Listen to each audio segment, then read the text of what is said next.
Hello friends, welcome to my channel. Friends, fees రియంబర్స్మెంట్కి సంబంధించి చాలామంది అదర్ స్టేట్ స్టూడెంట్స్ ఎలా అప్లై చేయాలో అని అడుగుతున్నారు. అలాగే ఫస్ట్ ఇయర్ వాళ్ళు వెరిఫికేషన్ అవుతుందా, నెక్స్ట్ ఎస్సీ స్టూడెంట్స్కి కూడా వెరిఫికేషన్ చేసుకోవాలా, ఇలాంటి డౌట్స్ అన్నీ కూడా అడుగుతున్నారు కదా. ఈ వీడియోలో తెలుసుకుందాం. వీడియోని అయితే ఎక్కడ స్కిప్ చేయకుండా వినండి. ఫ్రెండ్స్, మనకి అదర్ స్టేట్ స్టూడెంట్స్కి ఆప్షన్ అయితే వచ్చింది. మనకి 5 స్టెప్ వెరిఫికేషన్కి ఆప్షన్ వచ్చింది. అలాగే రెన్యువల్ చేసుకోవడానికి, కొత్తగా అప్లై చేసుకోవడానికి కూడా ఆప్షన్ అయితే వచ్చింది. సో దీనికి సంబంధించి నేను 5 స్టెప్ వెరిఫికేషన్‌కి సచివాలయంలో ఆప్షన్ వచ్చింది. దానికి సంబంధించిన ప్రూఫ్ కూడా మీకు నేను వీడియోలో అయితే చూపిస్తున్నాను చూడండి. Other state students secretariat verification అని ఉంది మనకి ఆర్‌టీఎఫ్‌ది.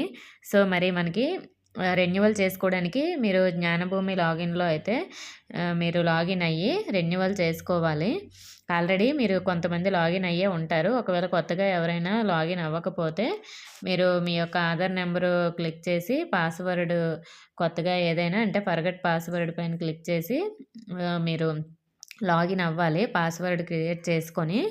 సో మరి క్రియేట్ చేసిన తర్వాత స్టార్టింగ్ నుంచి లాగిన్ అవ్వాలి. మనకి జ్ఞానభూమి V2 వెబ్సైట్లో అయితే మనకి లాగిన్ అవ్వాలండి. కొత్తగా మనకి ఈ లింక్ అయితే వచ్చింది.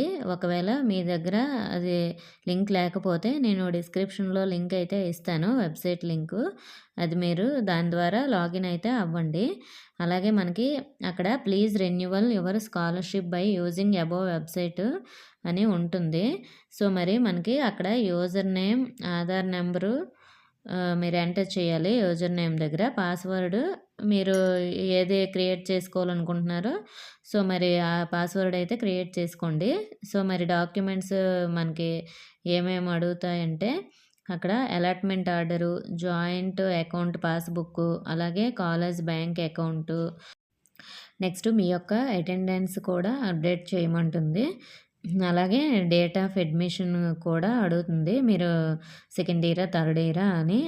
సో అది కూడా ఎంటర్ చేసి ఇలా స్టెప్ బై స్టెప్ అక్కడ అన్నీ అడిగిన డీటెయిల్స్ అన్నీ కూడా మీరు సెలెక్ట్ చేసుకొని ఫైనల్గా ఇవన్నీ సబ్మిట్ చేసేస్తే మీకు రెన్యువల్ అనేది కంప్లీట్ అయిపోతుంది. సో తర్వాత మరి మనకి 5 స్టెప్ వెరిఫికేషన్ కూడా సచివాలయంలో ఆప్షన్ అయితే ఇచ్చారు కాబట్టి మీది ఏ సచివాలయం అయితే ఆ సచివాలయంలో అక్కడ అడిగిన డాక్యుమెంట్స్ ఇచ్చి 5 స్టెప్ వెరిఫికేషన్ అనేది మీ పేరెంట్స్తో కంప్లీట్ చేయించుకోవచ్చు. స్టూడెంటే అవసరం లేదు. సో ఈ విధంగా అయితే అదర్ స్టేట్ స్టూడెంట్స్ అప్లై చేసుకోండి. డిస్క్రిప్షన్లో నేను వెబ్సైట్ లింక్ కూడా ఇస్తాను. అలాగే ఫస్ట్ ఇయర్ వాళ్ళకి వెరిఫికేషన్ అవుతుందని కొంతమంది స్టూడెంట్స్ అడిగారు. ఫస్ట్ ఇయర్ వాళ్ళకి, second year, third year, final year అందరికి కూడా వెరిఫికేషన్కి అయితే నేమ్స్ అనేవి వచ్చాయండి. సో మీ నేమ్ ఒకవేళ రాకపోయినా కంగారు పడకండి. మీ కాలేజ్లో మీకు రెన్యువల్ ప్రాసెస్ కానీ, అప్లికేషన్ ప్రాసెస్ కానీ లేట్ అయితే మీకు నేమ్ అనేది లేట్గా వస్తుంది. సో సచివాలయం వాళ్ళే మీకు కాల్ చేసి మీకు వెరిఫికేషన్కి నేమ్ వచ్చింది, డాక్యుమెంట్స్ తీసుకొని రండి అని అడుగుతారు. స్టూడెంట్స్ అవసరం లేదు, మీ ఫ్యామిలీ మెంబర్స్ ఎవరైనా సరే సరిపోతారు. అలాగే ఎస్సీ స్టూడెంట్స్ కూడా వెరిఫికేషన్ చేయించాలని కొంతమంది స్టూడెంట్స్ కామెంట్ చేస్తున్నారు. ఎస్సీ స్టూడెంట్స్ కూడా వెరిఫికేషన్ అయితే చేయించుకోవాలండి. సో మరి ఎస్సీ స్టూడెంట్స్ జాయింట్ అకౌంట్ ఇవ్వాల్సిన అవసరం లేదు. స్టూడెంట్ అకౌంట్ ఇస్తే సరిపోతుంది. ఒకవేళ మీరు అకౌంట్ ఇవ్వకపోయినా సరే ప్రాబ్లం లేదు. ఎన్పిసి అనేది స్టూడెంట్ అకౌంట్కి యాక్టివ్లో చేయించుకుంటే సరిపోతుంది. మీకు అమౌంట్ డైరెక్ట్గా అయితే క్రెడిట్ అవుతుంది కాబట్టి. ఓకే ఫ్రెండ్స్, ఇంకా ఏమైనా డౌట్స్ ఉంటే కామెంట్ చేయండి. ఇన్ఫర్మేషన్ నచ్చితే వీడియోని లైక్ చేయండి, మీ ఫ్రెండ్స్కి షేర్ చేయండి, మన ఛానల్ సబ్స్క్రైబ్ చేసుకోండి. Thank you for watching.